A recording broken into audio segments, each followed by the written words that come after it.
Okay, hello everyone. My name is Sandy Selman. I'm the fund manager for the TMC Emerging Technology Fund. And we're here today to talk about our most recent investment in Capacity. Joining me are Jonathan Freed, who is our lender engagement director for the fund, and David Karandish, who's the founder and CEO of Capacity. So thank you all for joining, and let's get into it.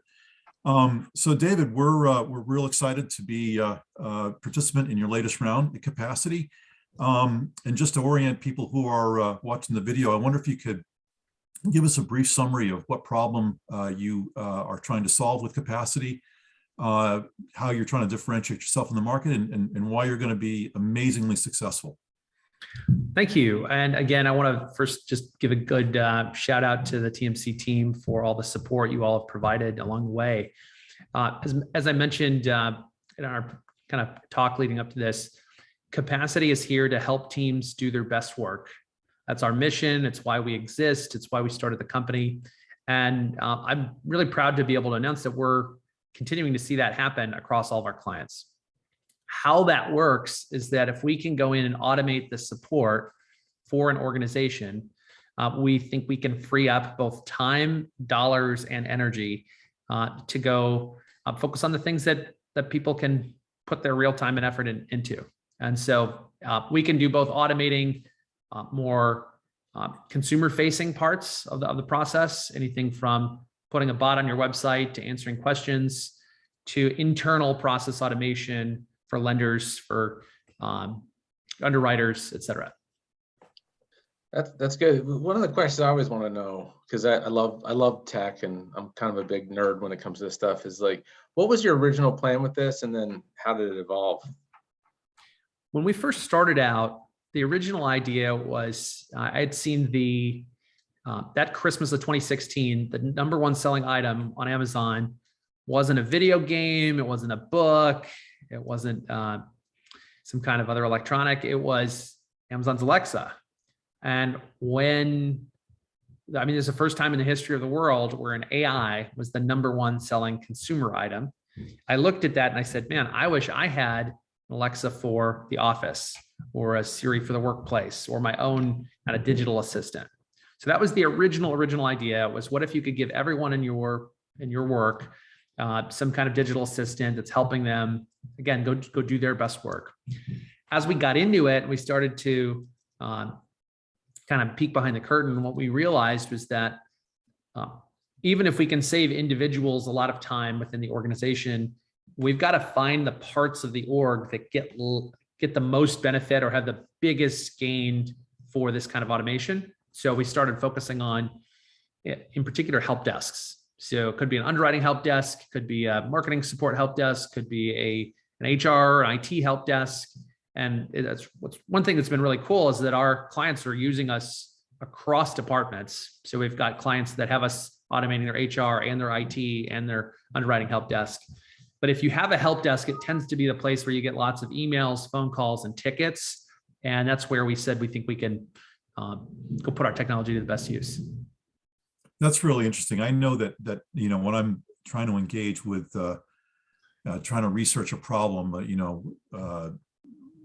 Microsoft or whatever, and I'll go on to their automated assistant to what can we help you with? Very friendly. I type in a question and I get a spray of answers that aren't even remotely related to the problem that I'm having, or if it is remotely related, I try and drill down and it's an exercise in frustration. And so I immediately try and bypass it and find where I can pick up the phone and call somebody because I'm impatient.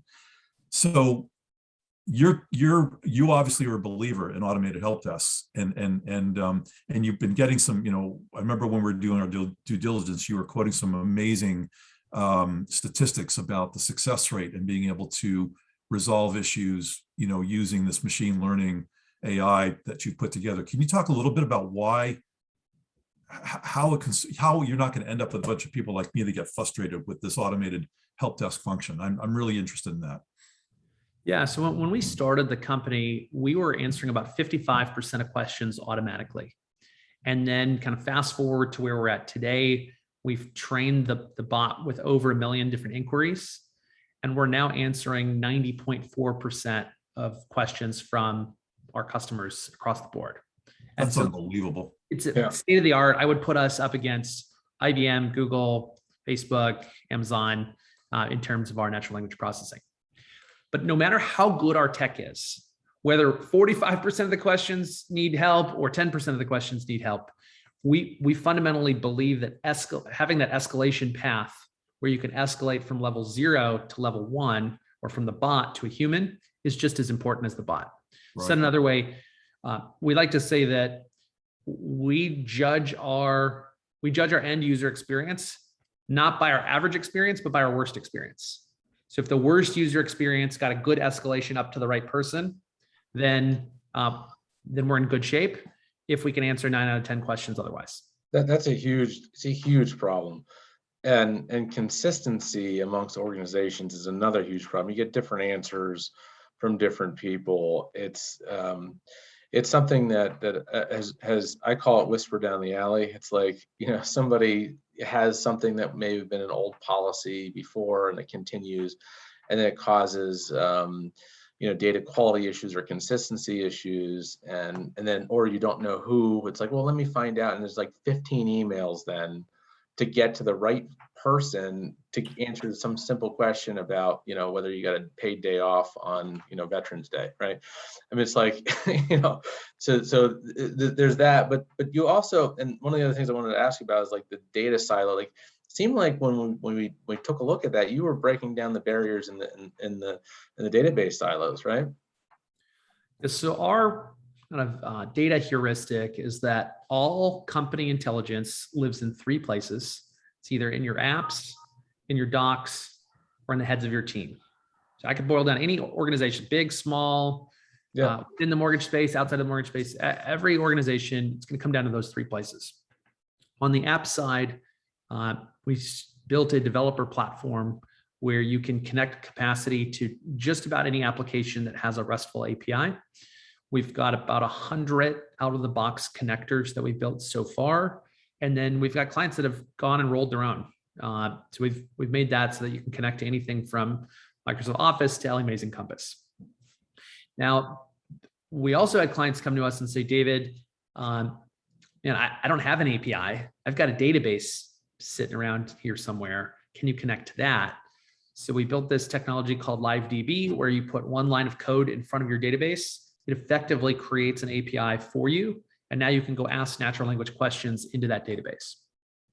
The third area within apps that we're working on is more of a robotic process automation play, where we can have our capacity bot log into your website and push and pull data behind the scenes. That is rolling out here very soon. We just had our first demo of that recently. And so that kind of makes up the app component of what we do. On the document side, we've got clients that have documents in places like SharePoint and Microsoft OneDrive and Google Suite, and we can connect to those just like the apps. Or you can upload your documents directly into our Capacity Cloud Drive. We index them, search them, make them available. Now, what got interesting is that we've got clients who have documents that they see the same document type over and over again. So we've got a package of mortgages or deeds or proposals or trusts or RFPs, in which case we can actually index those documents and start to treat them like a database so you can compare across the same document type.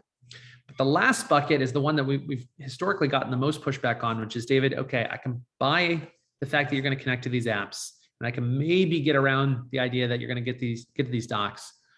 But what in the world are you going to do with all of the tribal knowledge, all the institutional knowledge in people's heads? So that's where we rolled out just last quarter our survey platform.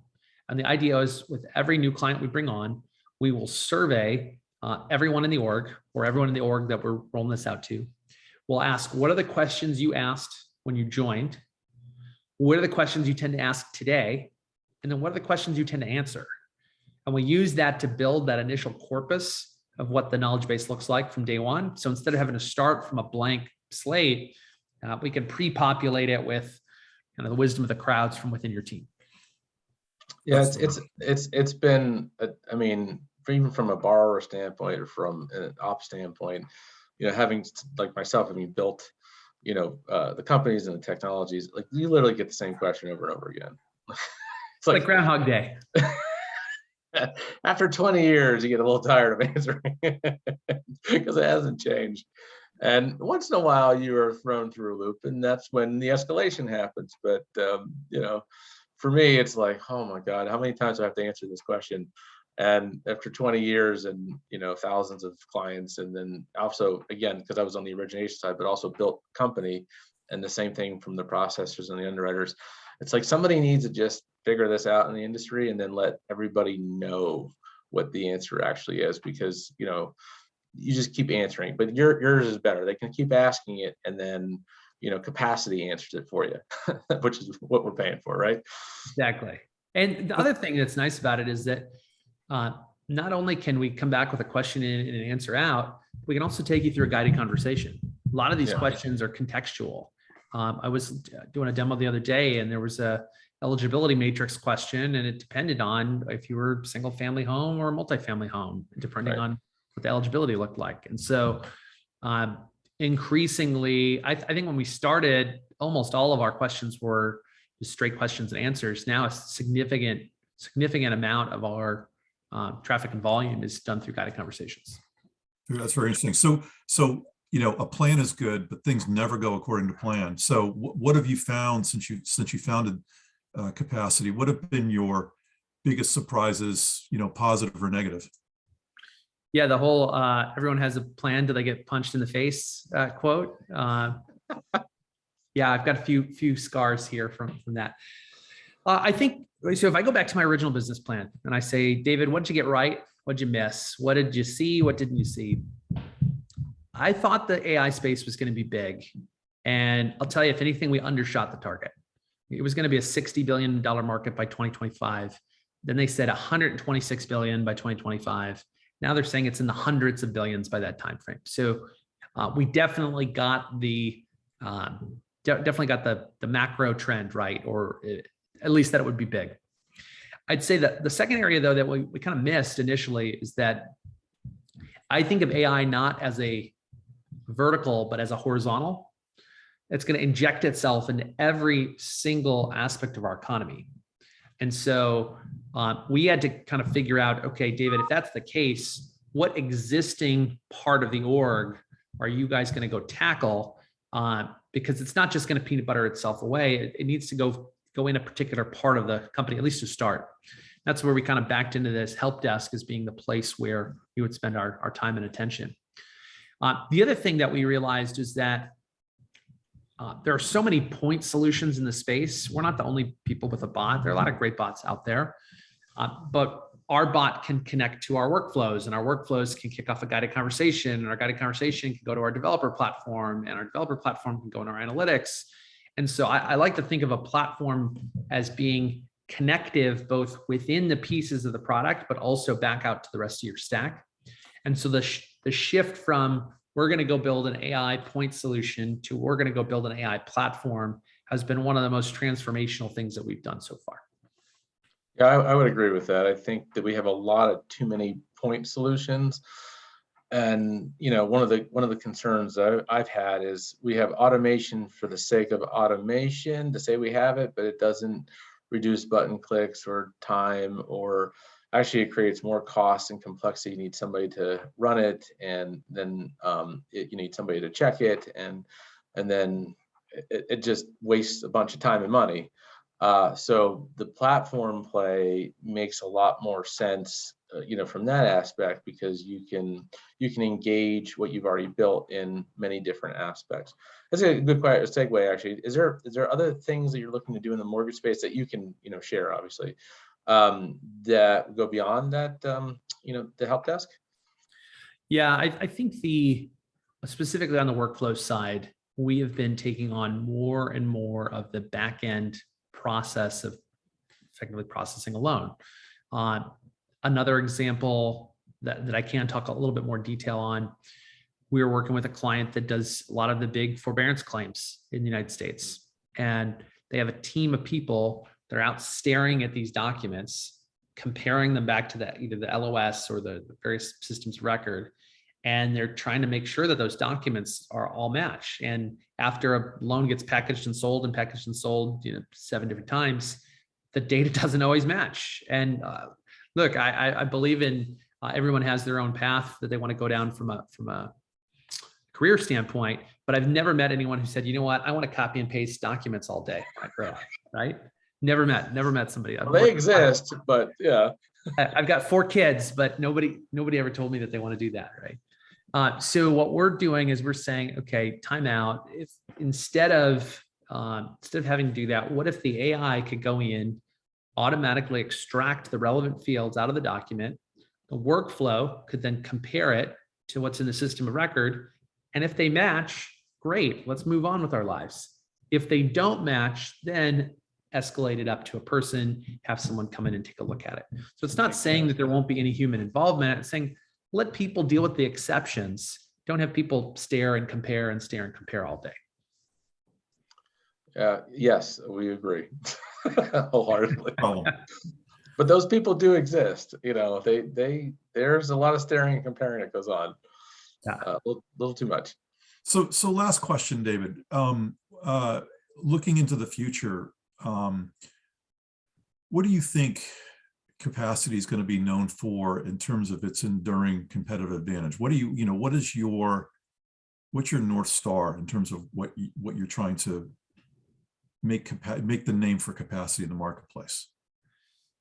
Yeah. So if I could wave my magic iPhone and get whatever I wanted.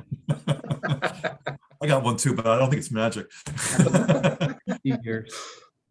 I want our clients to come back and say, we power our entire support through capacity, from everything from first time home buyer experience on our website, all the way through to text message reminders in the middle of the close, the whole bit end to end.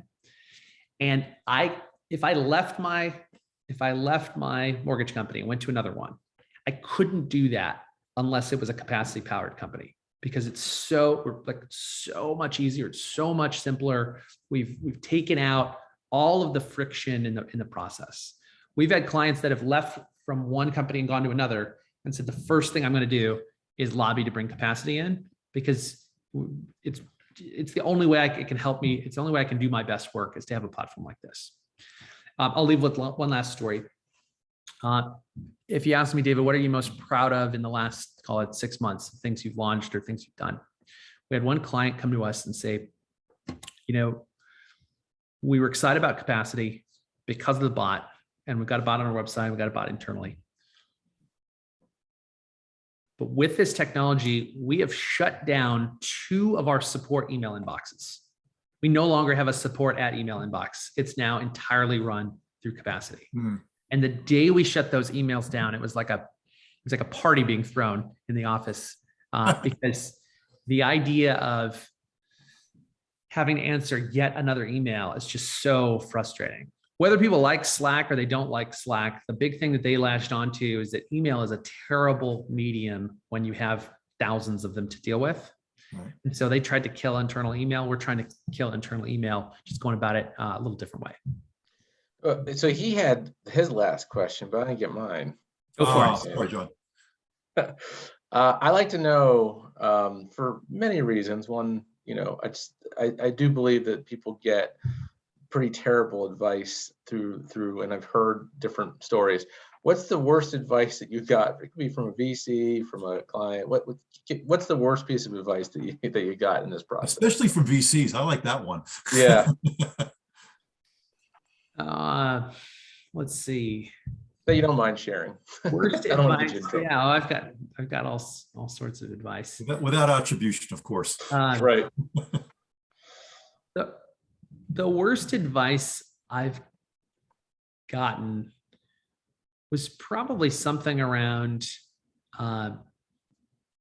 hey, you need to stick with a point solution. And don't try to build this platform, because platforms are hard. And the irony of it is, you're exactly right. Platforms are really hard to build.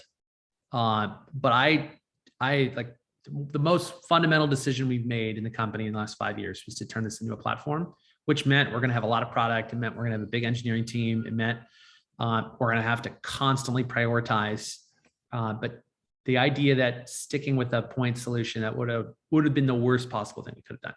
I agree with that being the worst advice. I don't, and I won't ask you who gave it to you, but obviously somebody has a very myopic view. And that's what I think venture capital and technology needs to evolve to, is the fact that this SaaS company you open up, you have a few engineers and it's worth $20 billion, needs to go away. And the stuff that needs to be hard. You need to be solving a difficult problem. It may be expensive and it may be time consuming. You may not have any hair left, but at the end of the day, your tech needs to remove keystrokes and cost from the system. And we don't get a lot of that, so glad you didn't take that advice. Me too. Yeah, That was my only last question. That was really my last question. you adhered to your vision, and Yeah. You did this once before. I know in your career, and we've been very successful at it. So we're looking for a repeat with capacity. So That's our expectation. Hey, it's a great not only a hope, but expectation. an Yeah, that's expectation. my expectation too. Okay, very good. Well, David, thank you very much for joining us here today and sharing a little bit of your insights into the company and where you're going and the opportunity. We know Capacity and TMC have a really strong relationship. We look forward to continuing to support you in the future. The investment by the fund is a further evidence of our admiration for the company.